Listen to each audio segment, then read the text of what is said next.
Hello, and welcome to Witty Banter. I'm Steven, and with me is... Lauren.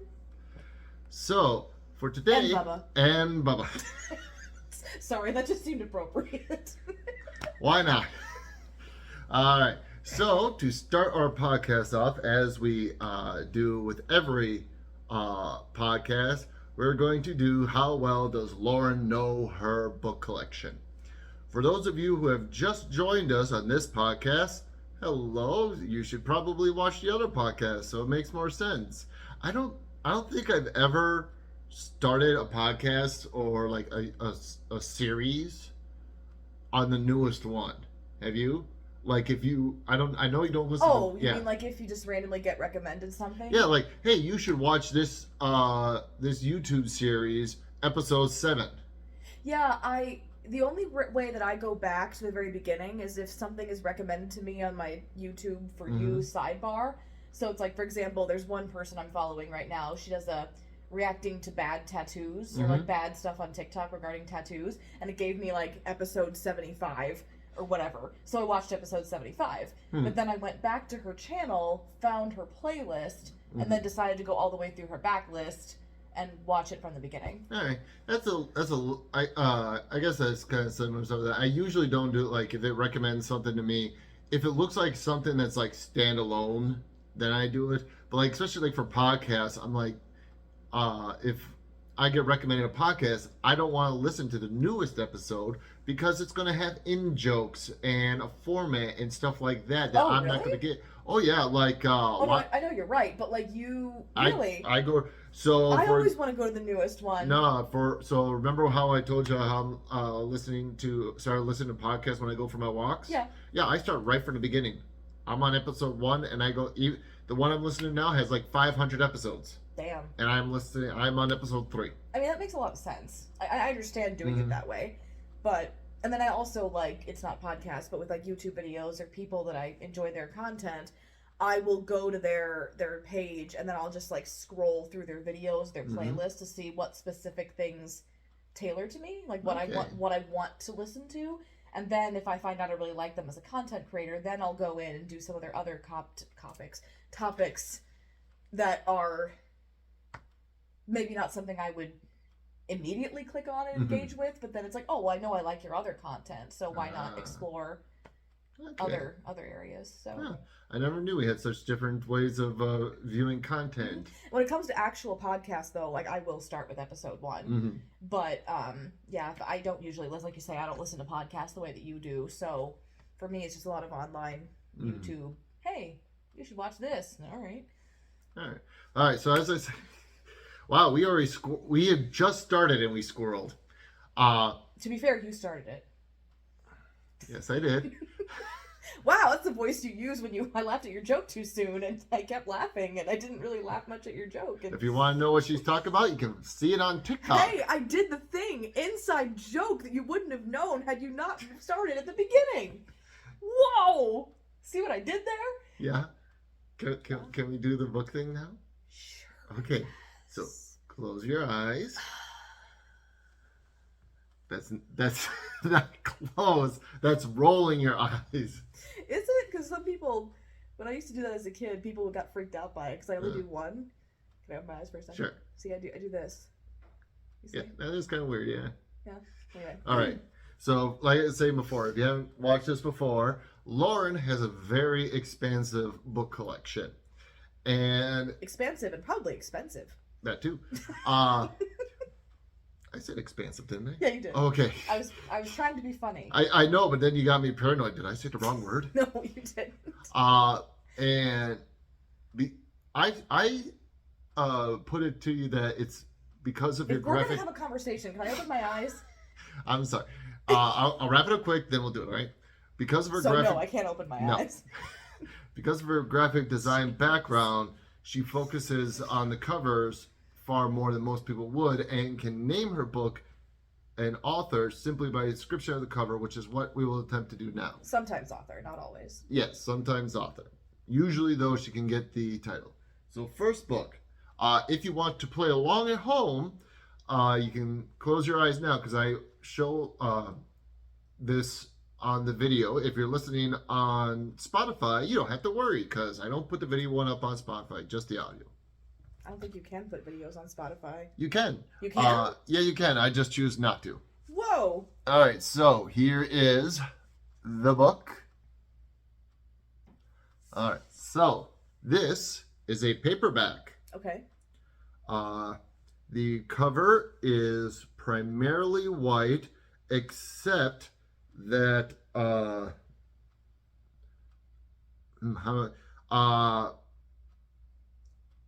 some key parts are black. I'm trying to word this in a way that doesn't give it away. Is it really thick? It is a chunker. Are the pages kind of weathered and yellowed on the outside, on the face? I'd say this is definitely not a newer book. If you guessed this already, I'm going to be so annoyed. Are there two hands on the cover? And is No. there gold on it too? I would not call the text. I would say the title and author's name are more in an orange, dark orange color. So there's no hands. No. Well, Okay. I mean, there are people on the cover with hands, but it's not like. No, I mean like Yeah. there aren't just two hands. Okay. No, there's not so two. it's not what I'm thinking No. of. Okay. There are people on the cover though. There are people. It is live action photos, live action pictures on the cover. I don't have many of those. Oh boy, that might tip you up pretty quick.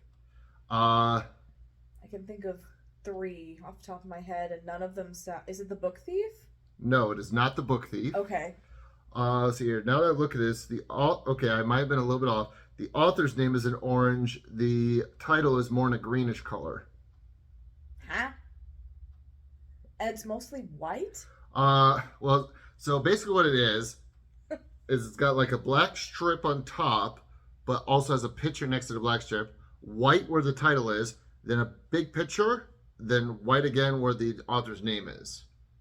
What the? Okay, I'm going to see if What? the main figures in the 2 pictures on the cover, Yeah. this is probably going to give it away, are both women. Wait, is it Carol? No. Damn. Ooh. I might have her stumped on this one. Oh! Orange, green, white, women. My Life in Paris by Julia Child. Close. My Life in France? There you go. I'm going to give that one to you.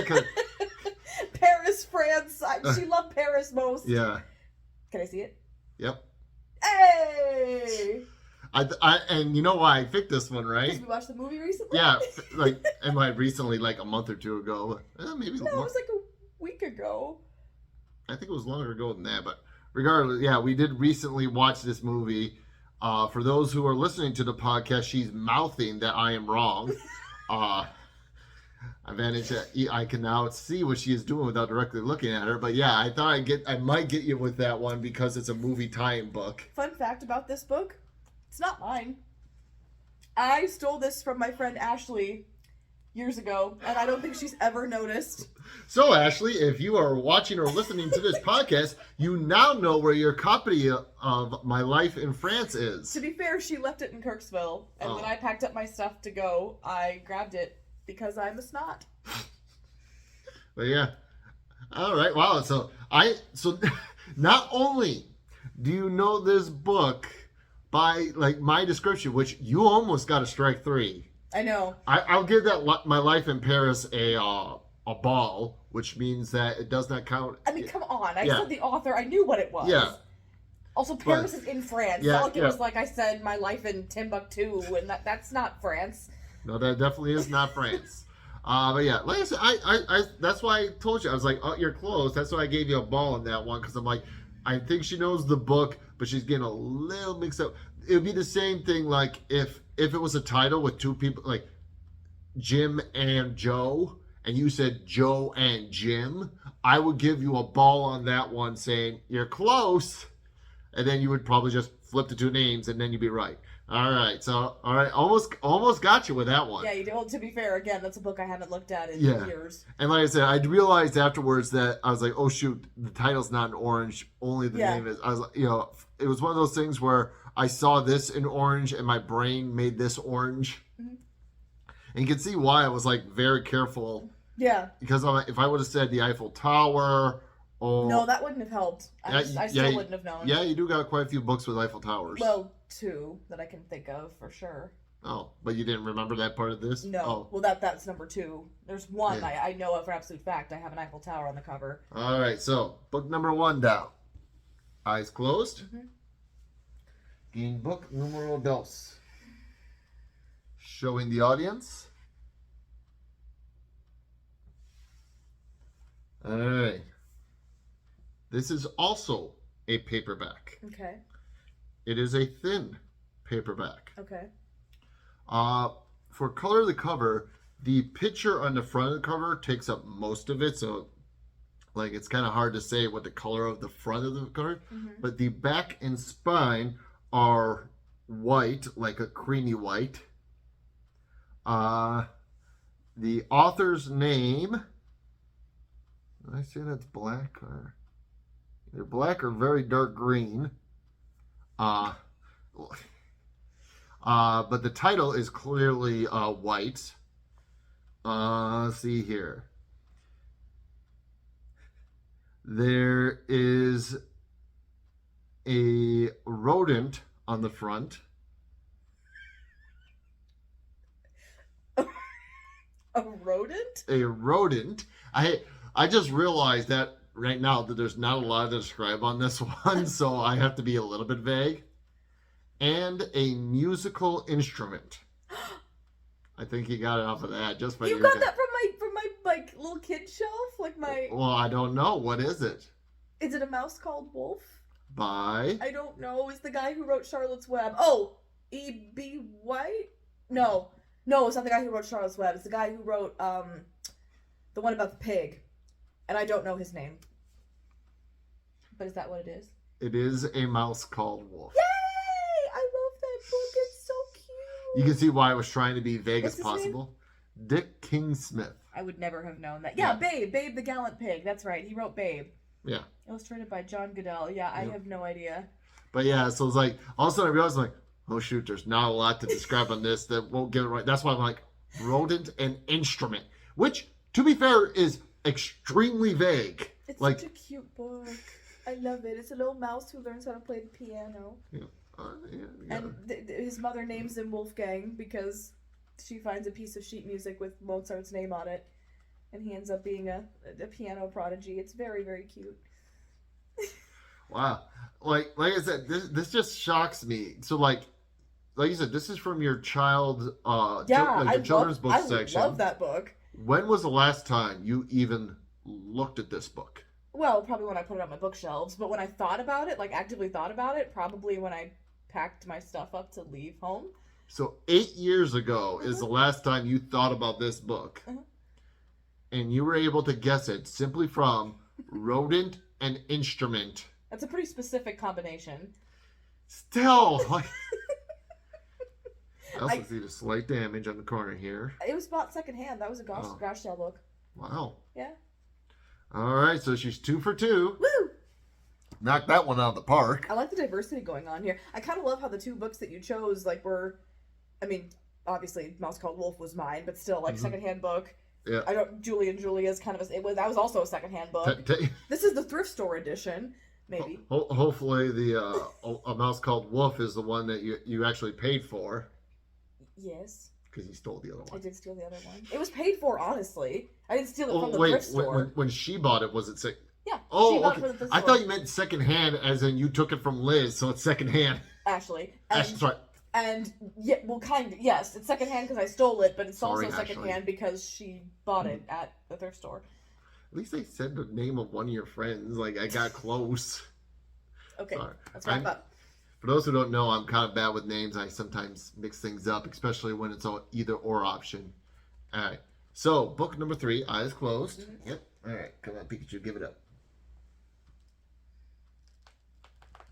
That sounds like a hardback. Here's the book. This is a hardback. Mm-hmm.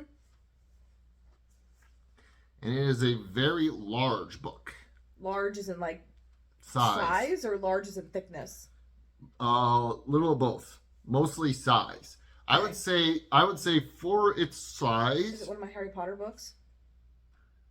No, wow, that was a quick guess. Like all I said was it's a big, thick book, and I mean, it sounded like it's not like a film, like a book about the film industry, is it?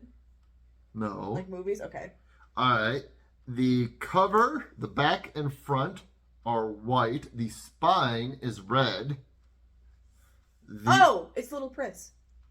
My pop-up book, The Little Prince. That's why it sounds so specific. Who's it by? Antoine de Saint-Exupéry. I will assume that is pronounced correctly. Is that right? Yes, it's right. Yay! I knew that noise. I'm like, that's a very specific noise.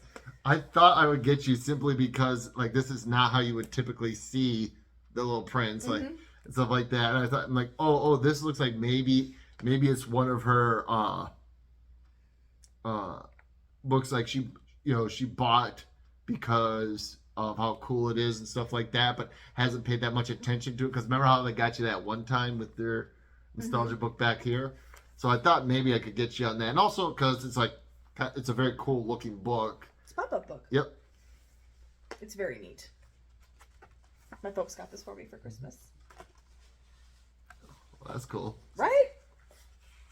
Like, it's so spiffy. There's an even bigger one, actually. Here, let me see first. Right. For those of you listening to the podcast, we are now showing the pop-up book, which is excellent content for a podcast audio form. I think it's one of them. Yeah. Like, it just completely pops up. Yep. Now, I'm looking for the baobab trees. Where are those? I have no idea. Oh, there's a good one. Oh. Oops. Shoo. Shoo. Anyway. All right. So there you go. 3 for 3. Yay! I win. I would have been so like when you did that no scope Harry Potter guess when I just said it was a big hardcover book. If you would have actually gotten it right without me even describing colors. Well, the reason I thought that is because, like I say, that noise is very specific, and I've only ever heard that in hardcover books that are like that. So, like, constructed in such a way. Yeah. And like, I have a couple of Harry Potter books that have, like, they're behind the scenes of the Fantastic Beasts movies, and they have, like, doors that come, like, around. So, like, you have the cover, and then it, like, there's extra material, and it folds over, and it's magnetized, so it opens up, like, double. Oh, wow. So it makes that noise. That must have been an expensive book. I mean, not really. I mean, yes, compared to normal books, but well, the only not reason as much as you would think. The only reason I say that is being in the book industry, I know that the more fiddly a book is, the more expensive it is, because us printers charge, and for stuff like that, like having magnets in it, that would have had to been put in by hand. After we're done, I'll have to show you them, because you probably would find them fascinating, just from a constructual standpoint. All right, so now we're going to move on to our topics. Would you like to start us off, or would you Might like as well, because it lends itself well. Okay. So this is something that I have constantly asked myself, and I just wanted to know what your thoughts were on it. I always hesitate to tell people that I am well-read, which might seem like an odd thing, because, well, Lauren, you have tons of books, you read constantly, you know, how can you possibly say you're not well-read? That's my question, is how do you define if someone is or is not well-read? Because my argument is that there are some people who interpret the phrase well-read as having read a certain number of classics or a certain number of established reading material, and if you have not read those things, how can you call yourself well-read? As opposed to someone who reads vastly and extensively, but it's just like average trash, for lack of a better word. So like if someone who reads like 500 romance books in a year, are they well read? Which is a whole other thing. I shouldn't target romance books because we respect that as a genre. Yes. However, as an example, but yeah, like if I read 50 Harlequin romances in a year, or 500, I don't know, then am I well read? Interesting. Do you see my question? Well, I can definitely say that I am not well read. Like in either sense? Yes, because like you read more books in 1 year than I have probably read in my entire life. Wow.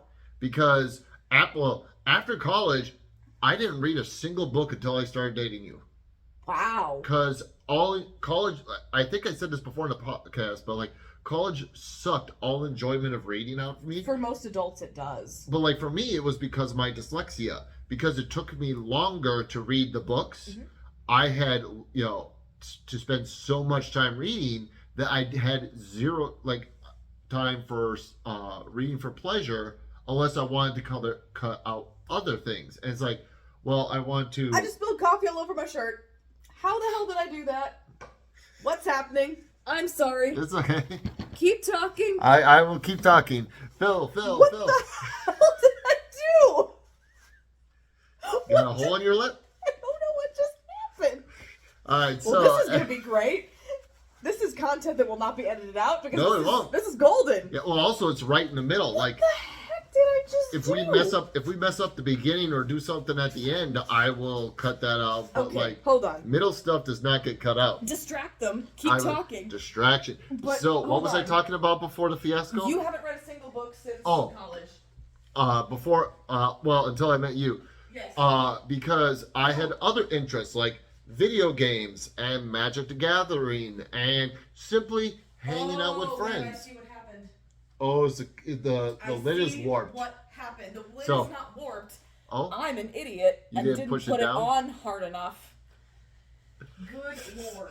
all right. So I had to make a choice. It's like, well, something I want to do in my off time. I already read for college. Why would I also read for pleasure when I could do other things? So I just started reading. When I was a kid, I would read for pleasure. But yeah, because you read, how many books on average would you say you read a year? I average about 40. So yeah, 40 books a year. And maybe it's a little of an exaggeration saying that I have not read that many books in my entire life. If you exclude children's books, like when I was a little kid, like Dr. Seuss books and stuff like that, actual novels, if you count actual novels, I probably have not read 40 novels in my entire life, I would say. So I'm most certainly not well read. But going back onto your topic of what makes a person well read, like you said, if I read nothing, all right. So now Foolproof. that is like the setup of a lifetime of this is foolproof. Cut to spill. Okay, my shirt is wet. Keep talking. All right. So moving. Oh yeah, that's not going to distract me at all.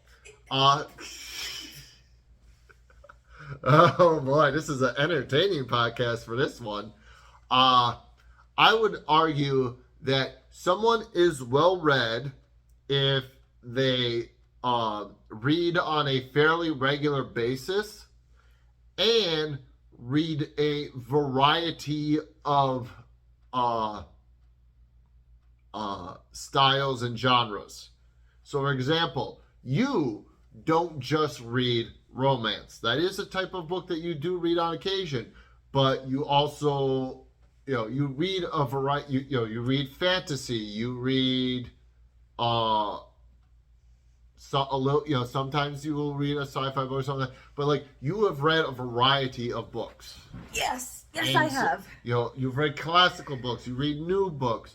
You, like I said, I mean, those who have watched the podcast can see how many different types of books that you have. You have your favorites, the ones that you will go to more, but there are other styles that you do read. So that's why I always consider you well read, is because you do read often, but you also read a variety of books. Okay. That is what my definition of someone who is well read. Okay.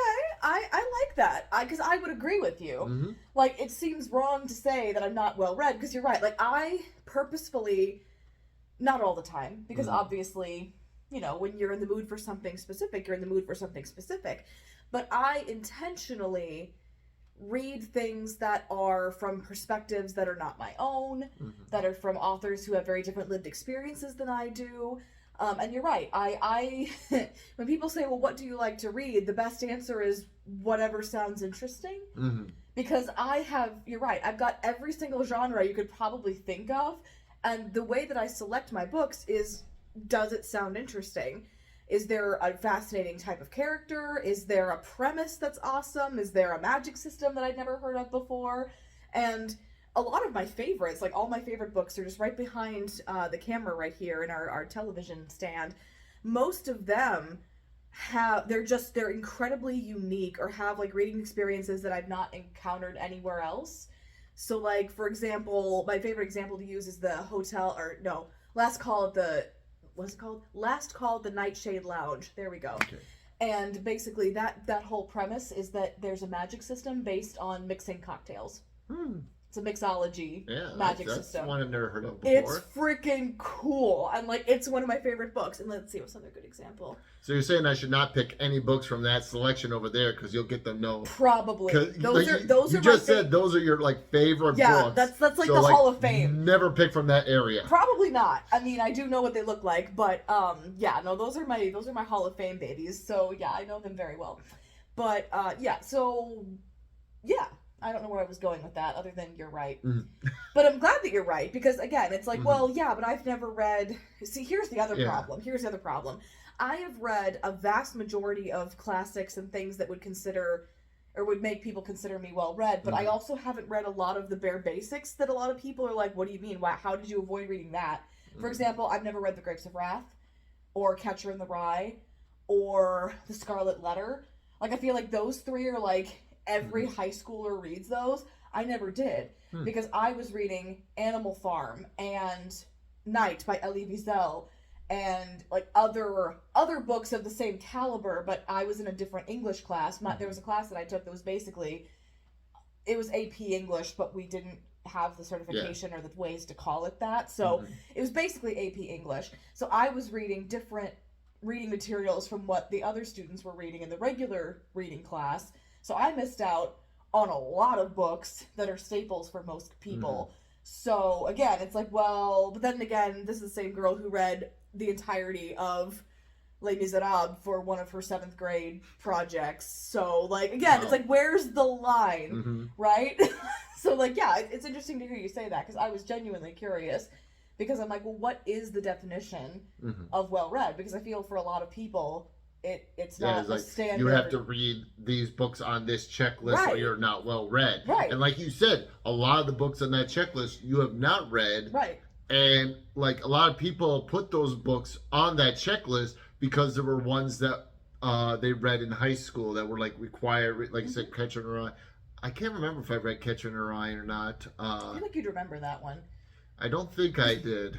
I did read the original Frankenstein book. I haven't read Frankenstein. I've read Dracula, but that's it. I read Dracula on my own. I never read any of the other ones. Because I think, if I remember correctly, quite often when I would be given choices of, like, a lot of my English classes weren't everybody reads this book. It was, here's a list of books to choose from. There were a couple, like The Crucible was one that everyone... The Crucible, that's another one. Yep. It was like we all had to read that one, stuff like that. But never read it. There were some times where it was like, okay, choose a book from this selection. And I could be wrong, but if I remember correctly, I would often ask my sister, because she was 3 years ahead of me and went to the same school, obviously. So she already took those classes. And so I'd be like, hey, Sam, which were, books that you found interesting or stuff like that. And so that helped me out quite a bit there. Nice. See, what's funny is, now that we're talking about school reading, most of the classics that I read of my own volition because they were related to something else that was going on in my life. So, like, I read Robert Louis Stevenson's Treasure Island because I was obsessed with Treasure Planet. I read Dracula because I was obsessed with the Quebecois stage production of Dracula Entre l'amour et la mort. So, like, I read Notre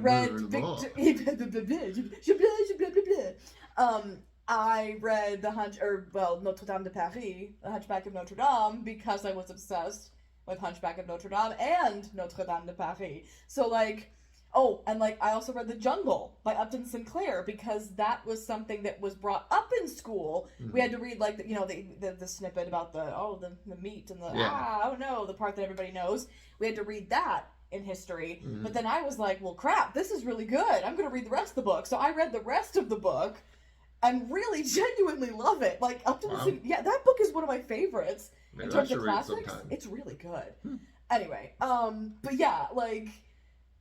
Or like Tom Sawyer. I read Tom Sawyer because I lived in Hannibal, Missouri. Like, it just made sense. So, like, all the classics that people might consider on that list, I didn't read because of school. I read because I'm a nerd and they genuinely interested me. So I can't even blame school. The only thing I know, but like I was saying before, I feel the reason those are on that list. Oh, no, I agree with you. Is because they're like, oh, well, these are ones we had to read in school. Ergo, reading those makes you well read. Yeah, but all the books that I remember reading in school were not those books. They were like other, I don't even know. They were extremely obscure. Like, I remember reading The Pigman, that was one of them, and then Shoot the Moon was another one, and there was one about a kid who got adopted by a guy in the countryside during World War II.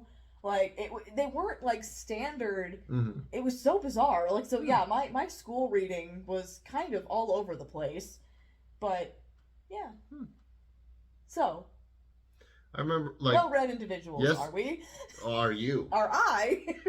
Now that I think about it, I might be wrong on my number of how many. Because now that I think about it, I do remember as a, like, middle school, like, late elementary, early middle schooler, reading quite a few books that were not school-related. So my number might be a bit higher, but there's no doubt that you have read an order of magnitude more books than I have, if not more. Well, the start of the pandemic was what really kickstarted me, because I think I read 50 books in 2020, which is a record, but obviously the world was closed, so what else was I going to do? But I think what I used to do is I used to set my reading goal at 24, because that's, 2 books per month, which is super doable for, most people. So that's what I used to do. And then one year I just randomly read like 40 and I was like, holy crap, I can read 40 books. And so I kind of just sort of, I don't like go hard on myself. Like if I know I'm not going to meet my goal, I always just bring it back down. I don't have that much pride. But yeah, I think I read 50 or 55 even. I think I read 55 in 2021. I'm not sure, but I have it somewhere. But yeah. All right. I'm going on a tangent now. All right. So I think that topic has met its logical conclusion. Would you like to move on to the next one? Sure. Because I cannot think of a good segue into this next topic. Let's see here. He's got the notebook. Well, this is how I remember. Stuff gets serious when there's a notebook. Well, no. Basically, what happens is a lot of my ideas I get at work, and I don't trust my memory to remember that idea until I get back home. So I take a notebook with me to work, and when I get coffee, take 2. Second try. When I get a moment at work, I write it down as quickly as I can so that I don't have to worry about remembering the idea. So, as you know, my topics very often are hypotheticals. Yes. And today is no different. Okay. So, you have to swap bodies with a living celebrity. Oh my God. You have to. This is not, so you can't choose, I choose nobody. No, you have to swap bodies with a living celebrity, but you also gain their talent. So, if you swap bodies with an amazing singer, you become an amazing singer. I have a question. Hold on, let me finish. If you swap bodies with an athlete, you gain their athletic ability. What is your question? I gain their ability. Yes. Do I have any of their prior knowledge, or is it my brain in their body? So, like, what I mean by that is if I magically gets transported into Chris Evans' body, right? Is it Do I have any memory of Chris Evans' prior memories, his lines for his latest movie, what his blocking is for said movie? Do I know anything that Chris Evans knows, or is it all just my brain? I have his talent. Yes. I'm an amazing actor, but do I have any of his thoughts in my brain? I did not think of this. See, that's the difference. I'm all for body swapping, but you know how many times I've wondered about this? Like, I wanted to write a book about this, even though it's not an original idea. Well, you could like say, all right, we're going to swap this body with this actor, but it's going to be at a point where he's not about to produce a thing, so that you can get in there on a clean slate. No, but that doesn't help, though. Why? Because if I wake up in a stranger's body and I don't know the code to their phone, I'm screwed. Okay, I see where you're going with here. If I don't know my best friend, if I don't know my wife, like whatever the case may be. All right, yep, I see what you're going with here. All right, so I will. I didn't think of that, and the people like I will sometimes. I will still give you an answer, but I need to know this information because it's going to affect what my answer will be. I see. So, because a lot of times when I think of these at work, I will pose these questions to my coworkers to see if there is anything I need to adjust this. Fun fact, when I posed this to one of my coworkers, he said that he actually hates this idea. So like the fact that I posed the question to him, he's like, body swapping is not ideal. No, but like he's like I hate the idea of like this happening to me.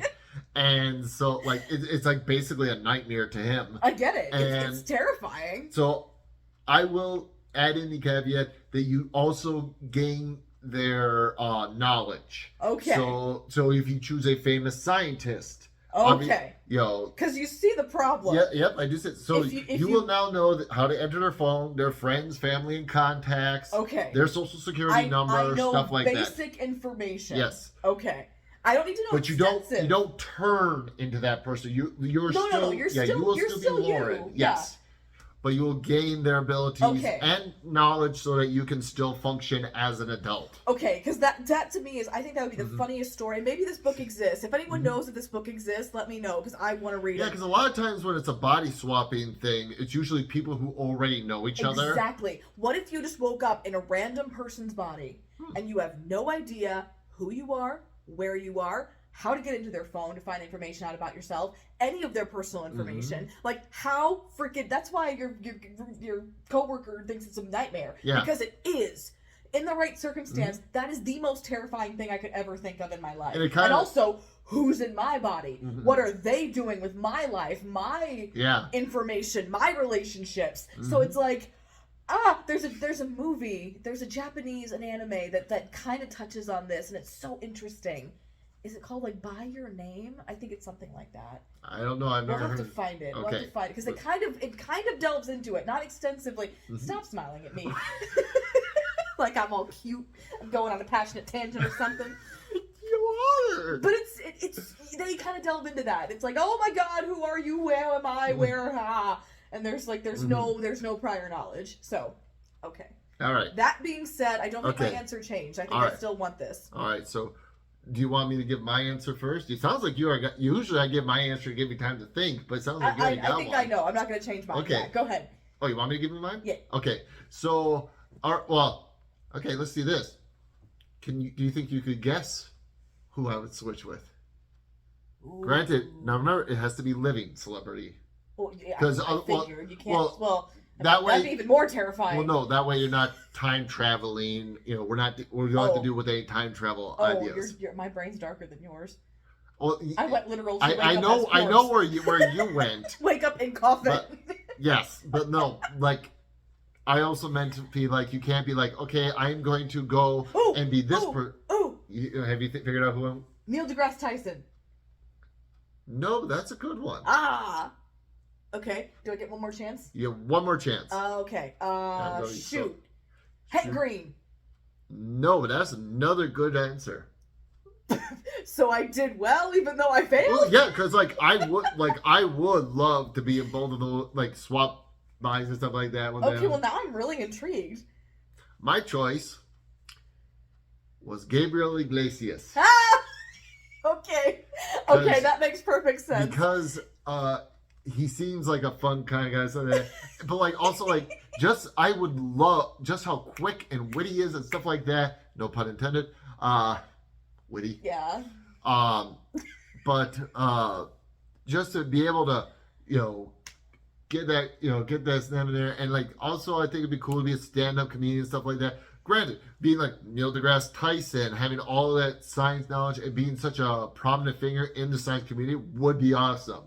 Hank Green, like I do YouTube videos and podcasts and I feel stuff like you like kind that. of fanboy about him a little bit. Just a little bit. Very little bit. Just a little. I feel like he is. Well, he's like everything you want to be. Yeah, one of the large inspirations when I created this YouTube channel. Well, it's also attainable. Like he was Yeah. an OG YouTuber, so like, and technically, even though he's amazing, he is an average person. Yeah. Who started the same way you did. So it's like it's not an unattainable goal. Like it's someone in your field that you could potentially become. In my field. Well, you know what I mean. I know, but like, just say I'm in the same field as Hank. I'm not on the same continent as Hank Green. You know what I mean. Yeah, I do know what you mean. But That'd yeah. be like if a famous graphic designer that I looked up to, like if it could become them. Like it's possible.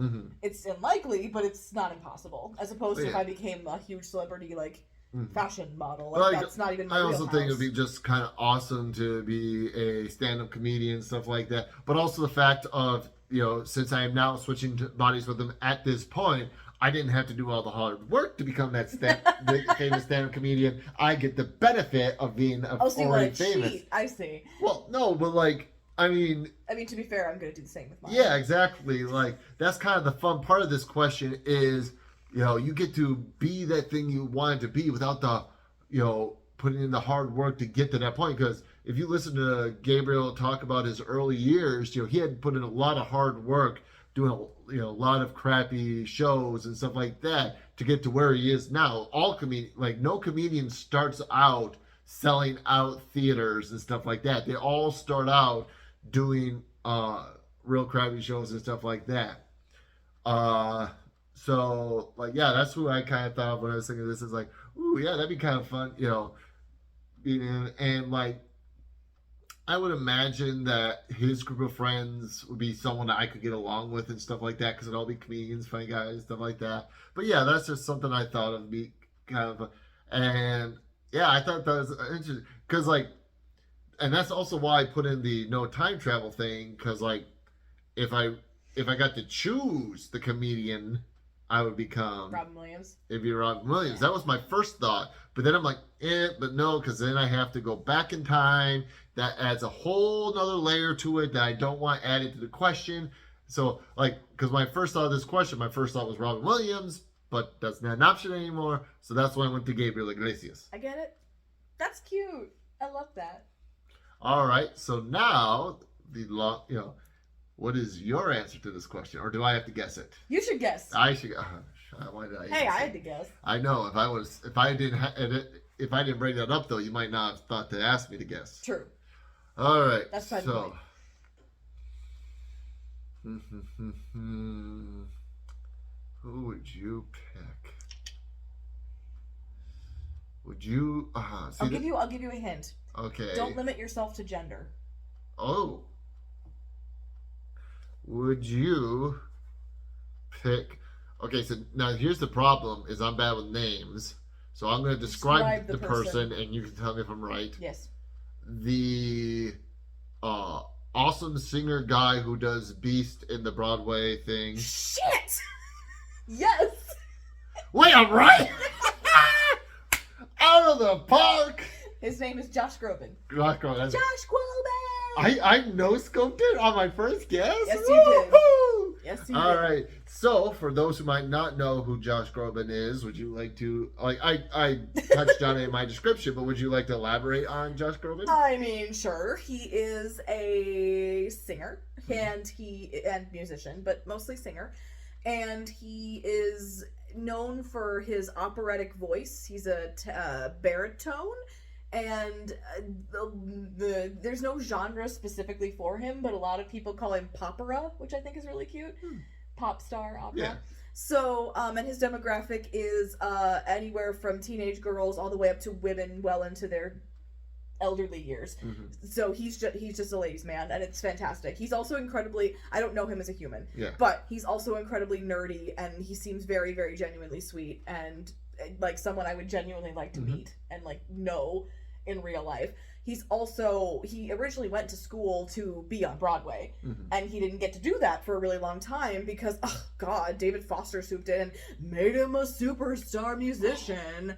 The nerve of some people. The nerve of some people. So a couple of years ago, he finally got famous enough that he got to circle back and be on Broadway. And now he is going to be in Sweeney Todd on Broadway, which is his dream role. He's going to be Sweeney Todd in Sweeney Todd. He named his dog Sweeney.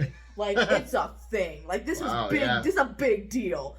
And also, I love Sweeney Todd. So, like, if I got to switch with him right now and be involved in the process of doing Sweeney Todd on Broadway. That's why you asked about the knowing the lines. Well, and stuff like that. know the songs, but I also don't know. I can't harmonize. For those of you who know me. But you would be able to because you have his talent. Well, that's just it. It's like, okay, well, if I could do, I don't know the lines, but I know the songs, so, like, at least I know the show well enough and I wouldn't completely fall on my butt.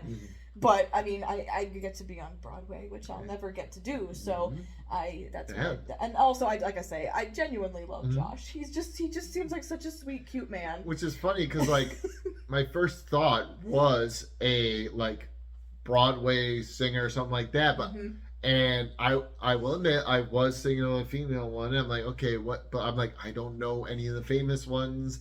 I don't, stuff like that. And then when you said no gender, I'm like, oh. Well, if I don't have to worry about gender, I'm going to still go in that one area, but I'm going to go with the one that I know she loves the way that person sounds, and also I love the way that person sounds. So, yeah. Well, it's funny you say that because I almost... I got it right. Yes, you did. You did very good. Well, it's funny that you say that because I almost said Celine Dion for the same reason. She's basically the female version of Josh, but she's obviously, more established and Quebecois, and like she's like huge superstar. So if it wasn't for, but she's a power. I mean, you talk about women who are powerhouses.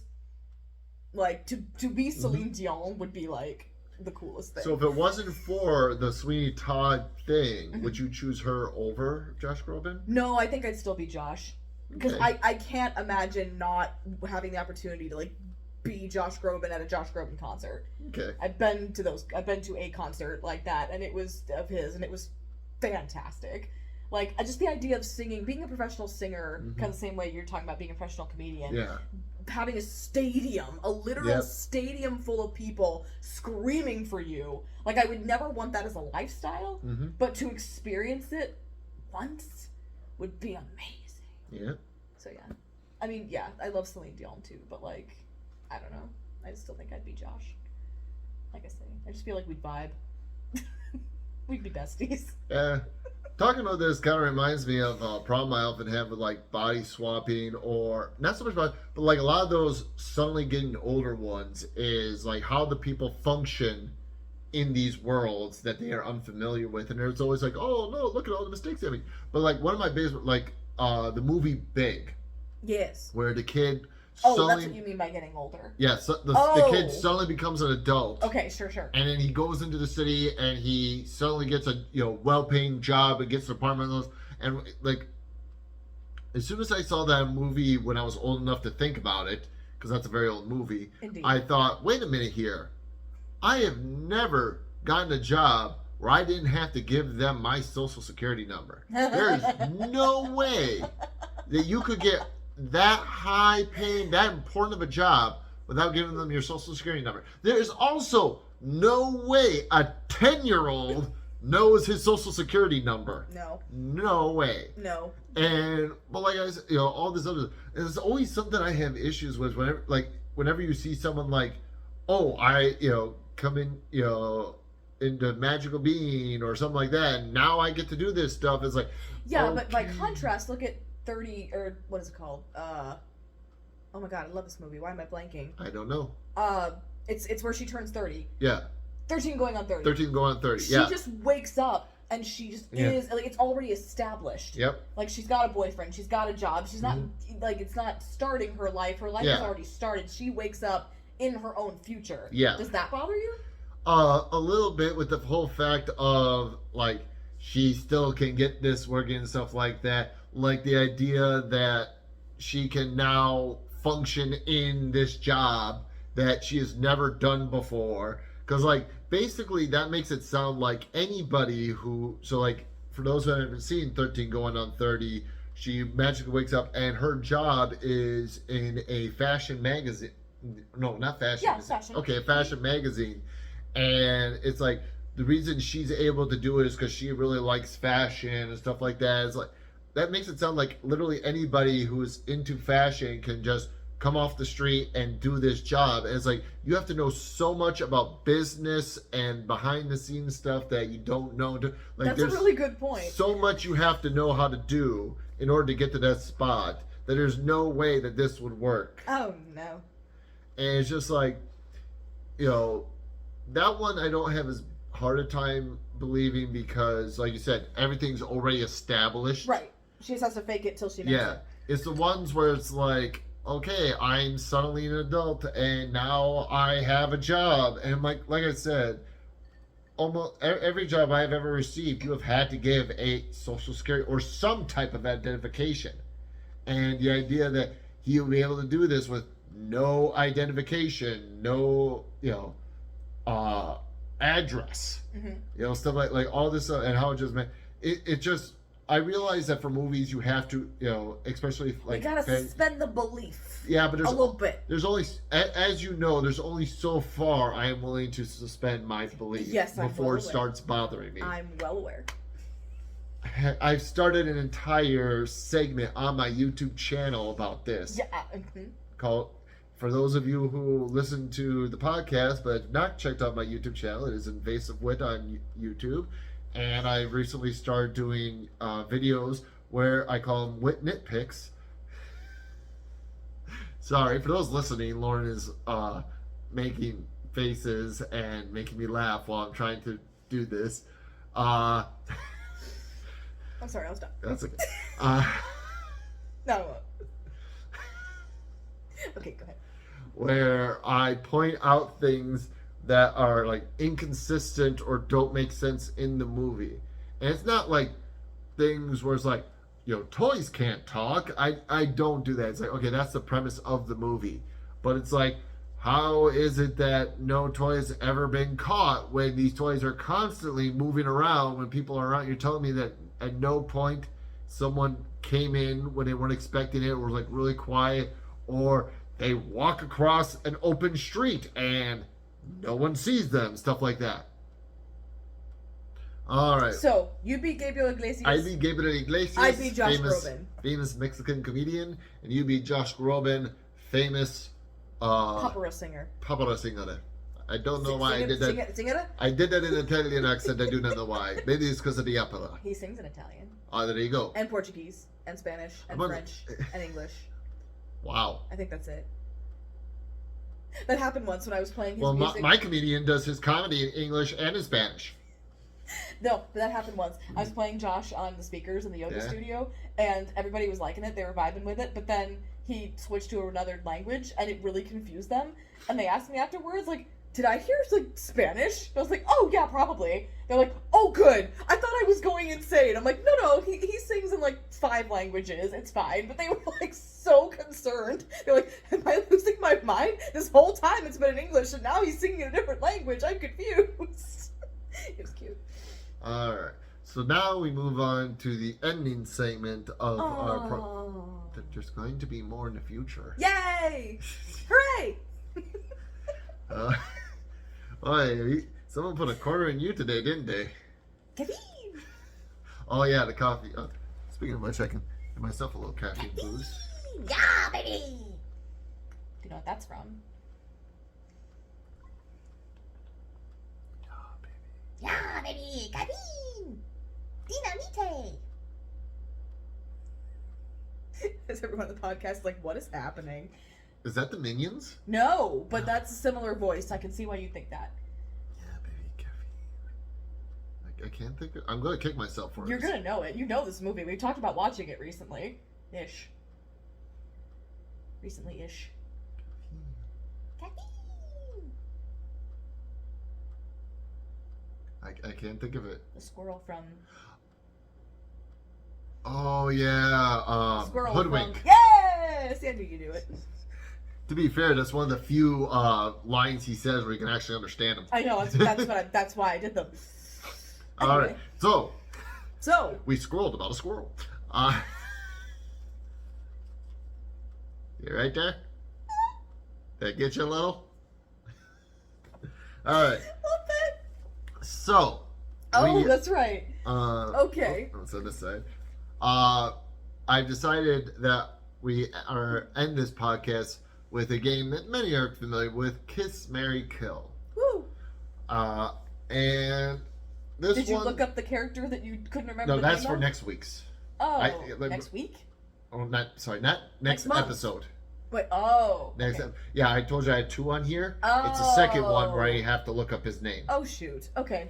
It'll still be fun. Yep. So this one has a little twist to it. A twist? And I think you might discover the twist when I call off the characters. Oh, boy. So the characters are Okay. Baloo from Jungle Book, Okay. Simba from The Lion King, Okay. and Todd from Fox and the Hound. What, the twist is they're animals? Well, the twist is, because it's the kiss and marry gets kind of weird when you're talking about animals. So the twist is for the kiss and the marry, you become said animal. Oh, no! So, but for the kill, you remain human. Okay. So, Oh, God, that's just wrong. so for the kiss and the marry, so for whoever you kiss, that you turn into that animal for the kiss part. Whoever you marry, you turn into that animal for the marry. And since you're married to them, that means you're that animal for life. For the kiss part, you're only that animal for when you kiss them. Uh-huh. And then for the kill part, you're still human the whole time. Ooh. So once again, Okay, I thought I knew, and then you... okay. So I'll give you some time to think here. No, I got it. So it's Baloo from Jungle Book, Yep. Simba from The Lion King, and Todd from The Fox and the Hound. Another little common thread I kind of tried to do with this is all characters that are kind of a little bit laid back, cool kind of thing. You know, like Baloo's like, hey, bare necessities, no worries. Simba, Hakuna Matata. Todd is kind of clever and, hey, everything's gonna be okay. I'm smarter than the next person. I can handle, so kind of male animal characters that are a little more laid back. I will say, had you done O'Malley instead of Todd, I was thinking of doing O'Malley this would instead have of been Todd. really, really hard. I was thinking of that, but I didn't want to have a lion and a cat because Sure. I wanted 3 very distinct animals. Sure.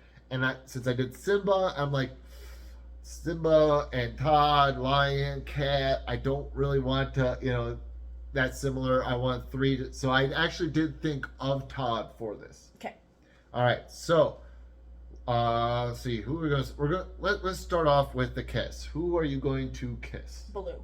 So you're going to turn into a bear Yes. and kiss Baloo. The reason I didn't marry Baloo, because I was originally going to marry Baloo. That was my original So plan. before I made all the Yes. twist. There's a twist.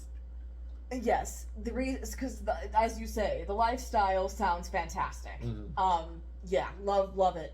But I was thinking about Simba, how I'm like, well, I can also get behind kissing and or marrying Simba. Mm. But then I was like, well, I don't want to rule a kingdom. That's a lot of responsibility.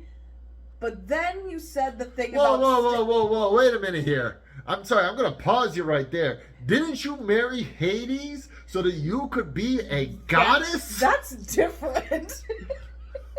Look, in Greek mythology, gods and goddesses are just as stupid and mistake-ridden as human beings, but you just get to do whatever the heck you want, and people love you for it. Didn't you marry the Sultan?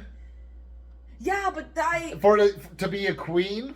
Yeah, but there was another reason why. I have reasons for what I do. I know. But I just find it funny that the last 2 we did, I don't want to reign this week. You married royal and power, and then this week you're like, I keep saying week.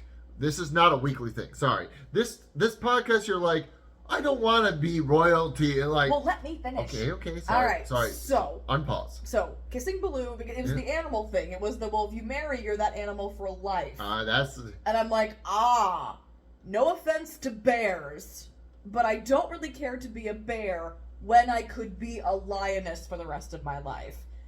Gonna get all, you know, on you here.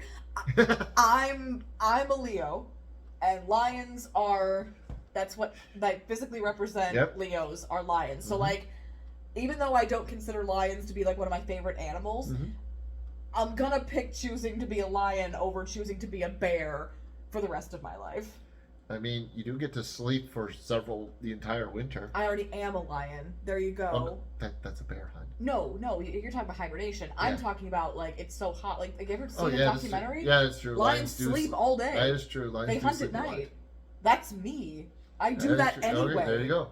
Well, I was just talking about how, like, you know, cold winter. Though, I guess if you're Jungle Book Baloo, that's in the jungle where there isn't a cold winter, so you wouldn't have to worry about that. But exactly. Yeah. So, okay. So then, marry. So you're marrying Simba. Yes. Which means poor Todd, who has already lost his parents. Hold on. And is forced into the wilderness out of his home, is now going to be cruelly, maliciously killed by our wonderful Lord. Yes, because I'm going to finish what the guy in the movie started. I got dark. No, because no, okay, so at first I was hesitant, even though I could be a lion for the rest of my life, which I'm very much about. I was hesitant to marry Simba. Because Simba, love Simba, but man, he has some trauma that he has to deal with. He's got some issues, but you know, he proved himself ultimately in his arc that he is capable of taking responsibility and getting the therapy he needs to be the best version of himself. But I had a little pause there, because I was like, bro, I love being lazy. I'm not going to shade Baloo for being lazy, but, like, you were a different kind of lazy. You were shirking your actual life. Like, Baloo, that is his life. Like, he just chooses to be living the best life, and that is a good philosophy. Simba had another purpose and other responsibilities and things that he was running away from, and that gives me pause. I'm like, pause. So I'm like, you know, maybe Simba and I would have some issues at first. You know, we might have to talk about a lot of things, have some really deep, long conversations. However, I think it's cool. It's the best of both worlds. He proved that he can move on and be his best lion self. I get to be a lion. We'll be fine. Okay. And then with killing Todd, we just watched that movie not too long ago, and oh dear goodness, it was so boring. And I never really liked it that much as a kid, but now I really don't care for it. And I just don't, like, he didn't do anything. Like, Todd was such a nothing character. I remember he protected his girlfriend. Yeah, no. You know, you start off as a Copper kid. is way more interesting. Todd doesn't do anything. He just exists and makes a fool of himself in front of a pretty girl. It's all he does. Copper actually has some interesting stuff going on. Well, I would argue that Copper and Todd have almost the same amount of importance in the story. I mean, it is called The Fox and the Hound. That's the thing, though. Like, I completely forgot Todd existed.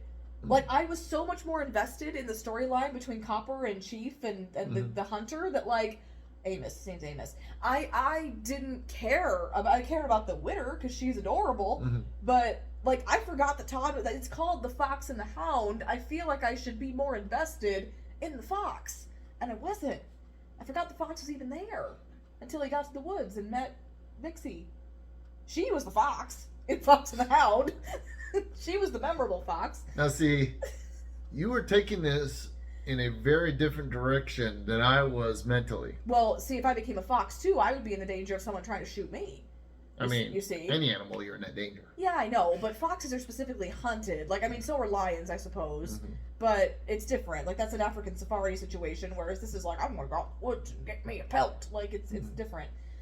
So there was a couple of factors that I thought of when I was looking at this that you didn't touch it at all. Okay. One was life expectancy, because foxes don't tend to live very long, but bears and lions. Because they get shot for pelts. Well, no, like even in the wild. Oh. You know, they don't tend to live as long as lions and bears. Oh my.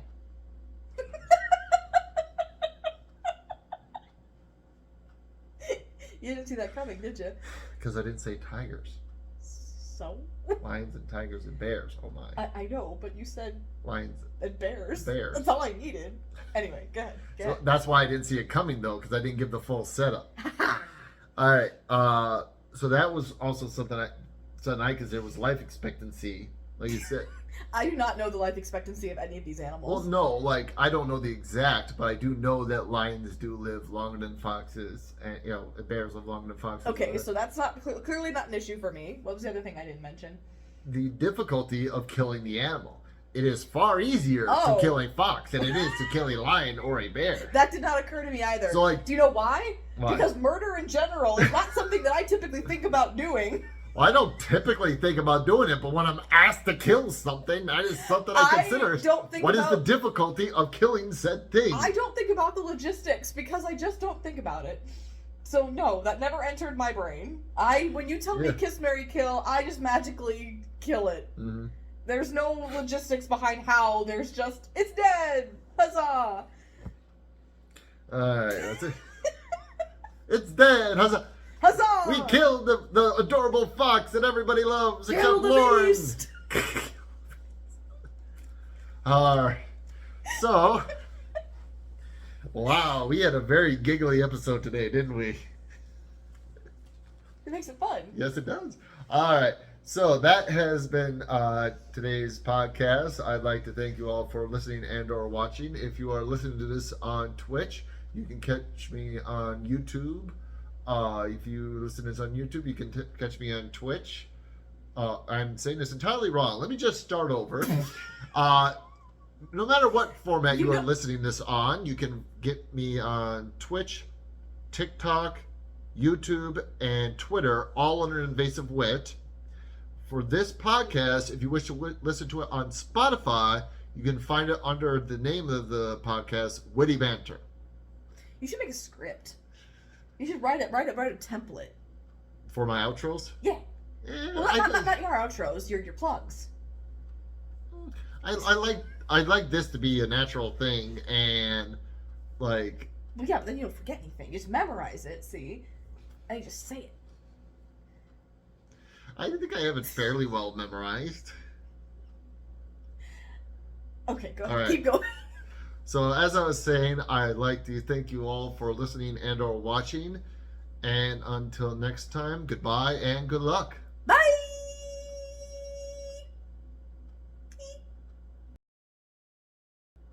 I was waiting to see if you were going to do another E.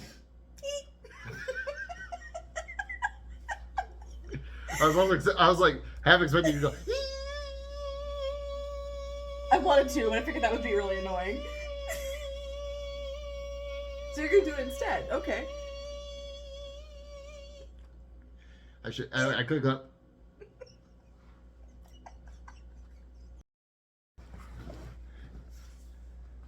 I'm an angel.